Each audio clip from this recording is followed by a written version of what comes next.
നമസ്കാരം നമസ്കാരം.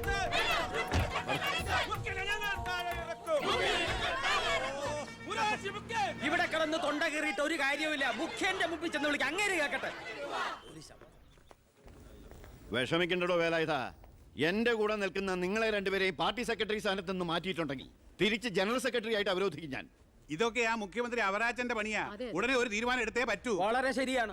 ഇങ്ങനെ പോയാൽ മേനോൻ സാറിനും ദിവാരൻ സാറിനും മന്ത്രി എന്ന പദവി മാത്രമേ കാണൂ. അധികാരം മുഴുവൻ മുഖ്യന്റെ കയ്യിൽ. ഇത് നമ്മുടെ ഗ്രൂപ്പിനെ ഒതുക്കാനുള്ള ശ്രമമാണ്. ഇപ്പം തന്നെ എന്റെ വകുപ്പിൽപ്പെട്ട എല്ലാ കോർപ്പറേഷൻ ചെയർമാൻമാരോട് രാജിവെക്കാൻ പറഞ്ഞിരിക്കുക മുഖ്യമന്ത്രി. ഓ പകരം മുഖ്യന് ഓശാന പാടുന്നവനെ കയറ്റിയിരുത്താനായിരിക്കും. നടക്കുകയല്ല. രാജിവെക്കേണ്ടത് അയാളെ അവറാച്ചൻ. രാഷ്ട്രീയത്തിൽ 18 പഠിച്ച എന്റെ അടുത്ത് അയാളുടെ കളി. എത്ര ഗ്രൂപ്പ് കളിച്ചും കുതികാൽ വെട്ടിയുവാ മേനോൻ സാർ ഈ നിലയിലെത്തിയത്. അല്ല, ഞാൻ ഉദ്ദേശിച്ചത് എന്നൊക്കെയാ മുഖ്യൻ പറഞ്ഞു വരുത്താൻ ഇടയുണ്ടെന്ന്. ഈ വിധത്തിൽ ഇന്നേ വരെ ഒരു പരീക്ഷ പോലും എഴുതാത്ത ഈ മേനോൻ സാറിന് എന്തൊക്കെ പരീക്ഷണങ്ങളാ നേരിടേണ്ടി വരുന്നു ഒന്ന് ആലോചിച്ച് നോക്കിയേ. അല്ല, ഞാൻ ഉദ്ദേശിച്ചത് എനിക്കൊന്നേ പറയാനുള്ളൂ, മുഖ്യമന്ത്രി അവരാച്ചൻ രാജിവെക്കണം. പകരം മേനോൻ സാർ മുഖ്യമന്ത്രി ആകണം. ഞാനും ഉദ്ദേശിച്ച. ഞാൻ മുഖ്യമന്ത്രിയായതിന്റെ അന്ന് മുതൽ കേൾക്കുക മുഖ്യമന്ത്രി രാജിവെക്കണമെന്ന്. അതെ, തർക്കമെന്ത്? മുഖ്യമന്ത്രി രാജിവെക്കണം. എനിക്ക് ഈ കൺവീനർ സ്ഥാനം മടുത്തു. അവനവന്റെ പാർട്ടി നയി മുറവിളി പ്രതിപക്ഷത്തിന്റെ ഭാഗത്തു നിന്നല്ല. പ്രതിപക്ഷം കാര്യമുള്ള കാര്യത്തിനെ പറയൂ. ബഹുമാനപ്പെട്ട വിദ്യാഭ്യാസ മന്ത്രി ബാലഗംഗാധര മേനോൻ ഈ മന്ത്രിസഭയിൽ അംഗമാണോ അതോ പ്രതിപക്ഷത്തിന്റെ വ്യക്തമാണോ? ആ സംശയം എനിക്കുണ്ട്. ഞാൻ ഈ മന്ത്രിസഭയിൽ അംഗം തന്നെയാണോ? അല്ല, എന്നോടും എന്റെ ഗ്രൂപ്പിനോടുള്ള മുഖ്യന്റെ അവഗണന കണ്ട് ചോദിക്കുന്നത്. എനിക്കൊന്നേ പറയാനുള്ളൂ, മുഖ്യമന്ത്രി രാജിവെക്കണം. ഇയാൾ അവിടെ ഇരിക്കുക. മേനോൻ പറയട്ടെ. എനിക്കൊരു കാര്യം പറയാനുണ്ട്. മുഖ്യമന്ത്രി രാജിവെക്കണമെന്നൊന്നും ഞാൻ പറയുന്നില്ല. പക്ഷെ എന്ന് രാജിവെക്കുമെന്ന് ഞങ്ങൾക്കറിയാം. ഭൂരിപക്ഷത്തിന്റെ അഭിപ്രായം മുഖ്യൻ രാജിവെക്കണമെന്ന് തന്നെ. എന്നിട്ട് വേണം മേനോൻ അതിൽ കയറിയിരിക്കാം. അതെ തോമിച്ച, 25 കൊല്ലമായിട്ട് MLA-യും പല വകുപ്പുകൾ കൈകാര്യം ചെയ്തിട്ടുള്ള മന്ത്രിയുമാണ് ഞാൻ. മുഖ്യമന്ത്രിയാവാൻ ഇയാളെക്കാൾ യോഗ്യം ഞാൻ തന്നെ. ആ പൂതി അങ്ങ് മനസ്സിൽ വെച്ചാൽ മതി.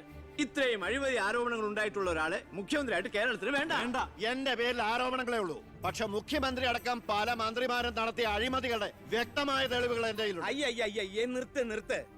നിങ്ങൾ ഇങ്ങനെ പരസ്പരം അങ്ങോട്ടും ഇങ്ങോട്ടും അഴിമതി കേസുകൾ വിളിച്ചു കുവിയാല് അതിന് മുതലെടുക്കുന്നത് ആരാ? പ്രതിപക്ഷം. ഇനിയൊരൊറ്റ തവണ പ്രതിപക്ഷം അധികാരത്തിൽ വന്നാ കേരളം ബംഗാള് പോലെയാവും. താഴെ ഇറക്കാൻ പറ്റിയെന്ന് വരില്ല. അപ്പൊ പിന്നെ കിടന്ന് നിലവിളിച്ചിട്ട് ഒരു കാര്യമില്ല. നമ്മൾ ജനങ്ങളെ നന്നായിട്ട് പറ്റിക്കുന്നവരാ. പരസ്പരം പറ്റിക്കാതിരുന്നാൽ കാലാവധി തീരുന്നത് വരെ നമുക്ക് ഭരിക്കാം. അതുകൊണ്ട് മുഖ്യമന്ത്രിയെ മാറ്റേണ്ട ഒരു കാര്യവും തൽക്കാലം ഇവിടെ ഇല്ല. എന്തൊക്കെ ന്യായം പറഞ്ഞാലും മുഖ്യമന്ത്രി രാജിവെച്ചേ പറ്റൂ. ദിവാകര, തനിക്ക് ഇതല്ലാതെ വേറെ ഒന്നും പറയാൻ. ഈ മുഖ്യൻ ഈ രീതിയിൽ ഭരണം ഇനിയും തുടർന്നാൽ KDF അടുത്ത തെരഞ്ഞെടുപ്പിൽ പച്ച തൊടില്ല.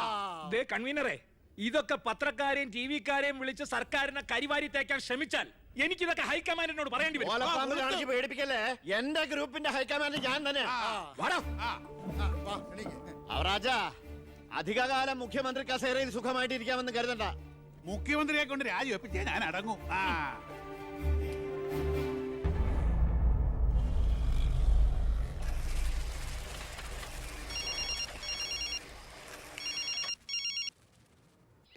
ഫൈനാൻസ് മരുമകൻ IPS. എന്താ നീ ഉടൻ ദിവാകരന്റെ ഗസ്റ്റ് ഹൗസിൽ എത്തണം. ഓ, ഉടനെ എത്തിക്കോളാം. രഞ്ജി, പണം എടുത്ത് ലോക്കറി വേ. ശരി. അല്ല, നിങ്ങൾ ബസ് ഓണേഴ്സും തൊഴിലാളിയും തമ്മിലൊരു പരസ്പര വിട്ടുവീഴ്ചയ്ക്ക് തയ്യാറായില്ലെങ്കിൽ ഈ സമരം ഒത്തീർപ്പാക്കാൻ പറ്റുമെന്ന് എനിക്ക് തോന്നുന്നില്ല. Excuse me. കളക്ടർ മരുമകൻ IAS. ഹലോ. ഞാൻ ഗസ്റ്റ് ഹൗസിലുണ്ടാവും. ശരി സാർ, നീ വേണ്ട. ഞാൻ വരാം. അപ്പൊ ഈ ചർച്ച തൽക്കാലം ഇവിടെ അവസാനിപ്പിക്കാം. നിങ്ങൾ പരസ്പരം ഒരു ധാരണയിലെത്തിയ ശേഷം എന്നെ അറിയിക്കൂ. ഓക്കെ? മുഖ്യനെ മാറ്റാൻ എന്റെ കൂടെ നിൽക്കാമെന്ന് വാക്ക് തന്നതാ തൊമ്മൻ ചാക്കോ. താൻ ആരോണം ഉന്നയിച്ചാ മതി, ഞാൻ പിന്തുണച്ചോളാമെന്ന് പറഞ്ഞിട്ട് എന്നിട്ടിപ്പം മീറ്റിംഗിൽ മുഖ്യന് വേണ്ടി വാദിച്ചിരിക്കുന്നു. അല്ലെങ്കിൽ അവരാച്ചൻ ഒഴിഞ്ഞു പോയനെ. നായി നടന്നുകൊണ്ട് ഒരു കാര്യമില്ല. നായ്ക്ക് ഇരിക്കാനോട്ട് നേരമില്ല എന്ന് മുഖ്യം പറയുന്ന ഞാൻ ഉദ്ദേശിച്ചത്. മേനോ സാറ് മുഖ്യമന്ത്രിയാവുമെന്ന് ഞാൻ വെറുതെ സ്വപ്നം കണ്ടു. എല്ലാം കൈവിട്ട് പോയില്ലേ? ഇല്ല ജോസ്പേട്ട, കൈവിട്ടു പോയി എന്ന് കരുതിയ പലതും നമ്മൾ വെട്ടിപ്പിടിച്ചെടുത്തിട്ടുണ്ട്. ജോസ്പേട്ടന്റെ സ്വപ്നം ഫലിക്കും. അച്ഛൻ മുഖ്യമന്ത്രി ആകും. അത് മറ്റാരേക്കാളും കൂടുതൽ ആഗ്രഹിക്കുന്നവനാ ഞാൻ. കേട്ടോടാ ദിവാര, അണികൾ ഒരുപാട് പേര് പിന്നിലുണ്ടെങ്കിലും എന്റെ ശക്തി എന്ന് പറയുന്ന ഇവരാ എന്റെ മരുമക്കള്. ഈ IPS-ഉം ഈ IAS-ഉം എന്റെ വാക്കനുസരിച്ച് ഇവര് നിന്നിട്ടുള്ളൂ. ഇവരോട് അഭിപ്രായം ചോദിച്ചിട്ടേ ഞാൻ പ്രവർത്തിച്ചിട്ടുള്ളൂ. അല്ലച്ചാ, ഈ CM രാജിവെക്കാൻ തയ്യാറായില്ലെങ്കിൽ അച്ഛന്റെ ഗ്രൂപ്പിന് പാർട്ടി വിട്ടു പോകുന്നു. ഈ പാർട്ടി വളർത്തുക എന്നൊക്കെ പറഞ്ഞാലുണ്ടല്ലോ, കൂടെ നിൽക്കുന്ന ഒറ്റ ഒരുത്തനെ വിശ്വസിക്കാൻ കൊള്ളില്ല.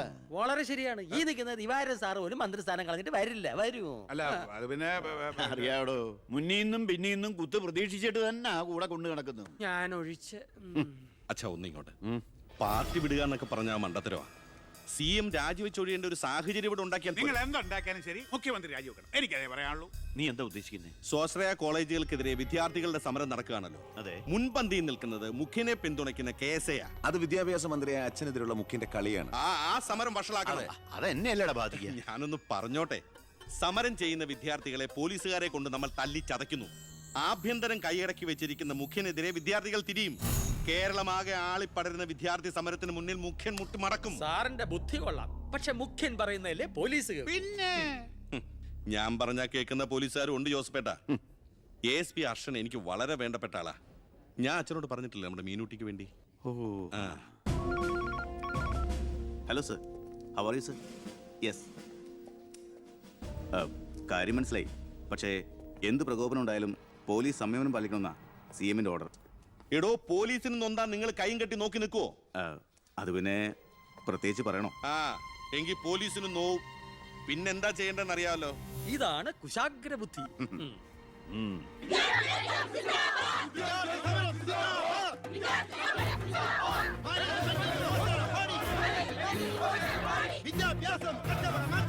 നിയമം കയ്യിലെടുത്ത് പൊതുജീവിതം സമർപ്പിക്കാൻ ആരും ശ്രമിക്കരുത്. Go back. I repeat, ദയവായി പിരിഞ്ഞു പോവുക. വിദ്യാർത്ഥി സമരം സിന്ദാബാദ്. Police go back. Police go back. Police go back. Police go back. Police go back. Police go back. Police go back.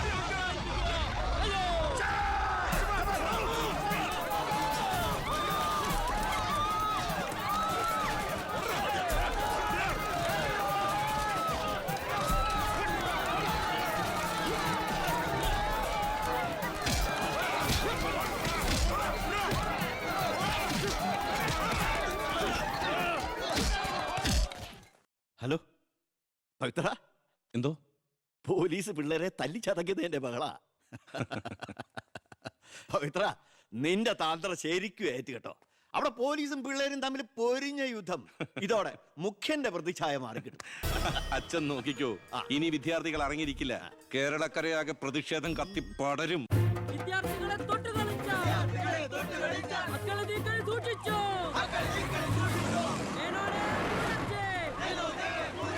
തന്നെ ഞങ്ങൾ എടുത്തോളാം.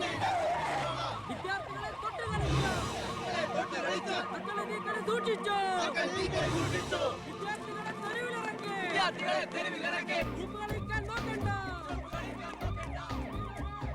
സർ, യൂത്തിന് ഇങ്ങനെ പ്രതിഷേധയാതെയാ നമുക്ക് റൂട്ടൊന്ന് ഡൈവേർട്ട് ചെയ്താൽ. ഇതിനാ അല്ല, എടോ, മന്ത്രിയെ പ്രൊട്ടക്ട് ചെയ്യാൻ കഴിഞ്ഞില്ലേ പിന്നെ നിങ്ങൾ എന്തിനാ മുന്നിൽ പിന്നിൽ നടക്കണം? അവരെ പിടിച്ച് മാറ്റോ. സർ, ഗ്രൂപ്പ് തർക്കം പരിഹരിക്കാൻ കേന്ദ്ര നിരീക്ഷകൻ എത്തിയ ദിവസം കൊള്ളാം. എല്ലാം നേരിട്ടുണ്ട്, മനസ്സിലാക്കട്ടെ. പ്ലീസ് നിർത്തൂ പ്ലീസ്. ദയവ് ചെയ്ത് നിങ്ങൾ പിരിഞ്ഞു പോകണം, അല്ലെങ്കിൽ മന്ത്രിയെ പോകാൻ അനുവദിക്കും. മേനോനെ മൂരാച്ചേ, രാജിവെച്ചു പുറത്തു പോകും. ആ വണ്ടി ഇടോ. വണ്ടി ഇവിടെ വരട്ടെ. ആ കടന്നു വരുന്ന ആളത്ര ശരിയല്ല.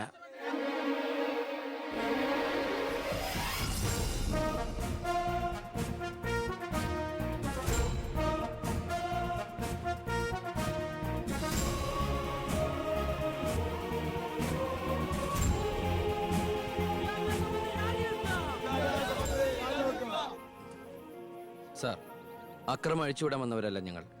മന്ത്രിയുമായി ഞങ്ങൾക്കൊന്ന് സംസാരിക്കണം. Hello, control room, CA Vijayan here. വിദ്യാഭ്യാസ മന്ത്രി ആരുടെ നെഞ്ചത്തൊക്കെയാ കയറാൻ പോണത്? നിങ്ങൾ എന്തിനാ എന്റെ വഴി തടയുന്നേ? വിദ്യാർത്ഥികളെ പോലീസ് മൃഗീയമായി മർദ്ദിച്ചു. ബോംബെറിഞ്ഞതിന്റെ പേരിൽ നിരപരാധികളെ പിടിച്ച് അത്തിട്ടിരിക്കുന്നതിന് നിങ്ങൾ ഉത്തരം പറയണം. അതൊക്കെ പോലീസ് വകുപ്പ് കൈകാര്യം ചെയ്യുന്ന മുഖ്യമന്ത്രിയോട് ചോദിക്കണം. അയാൾക്കെതിരെ സമരം ചെയ്യണം.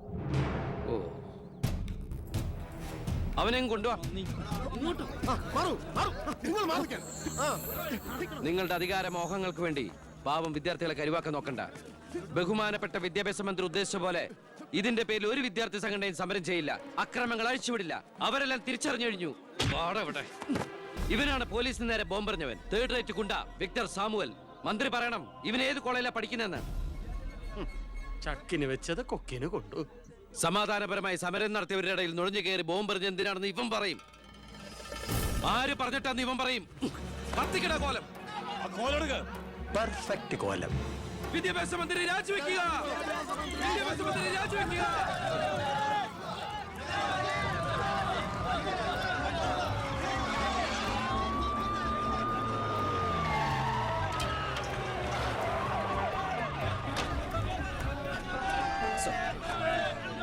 എത്ര നേരായി നടുറോട്ടി കിടക്കുന്നത് അടിച്ചു മാറ്റോ എല്ലാത്തിനും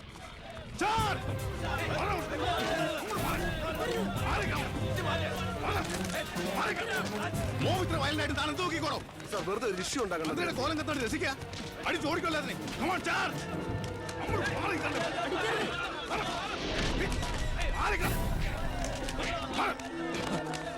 നമുക്ക് നിൽക്കാതെ ഓടി രക്ഷപ്പെടാൻ നോക്കൂ വേഗം ഓടിപ്പോടോ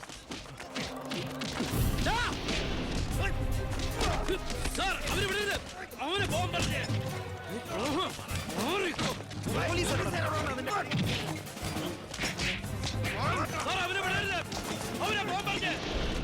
ആ പയ്യൻ കൊള്ളാവല്ലോ അവനെ നാളെ നമ്മുടെ ഇടയിൽ കണ്ടേക്കാം നല്ല ഉശിര് അല്ലേ അത് പിന്നെ കാണാതിരിക്കോ? താൻ അറിയോ അയാളെ? അറിയും.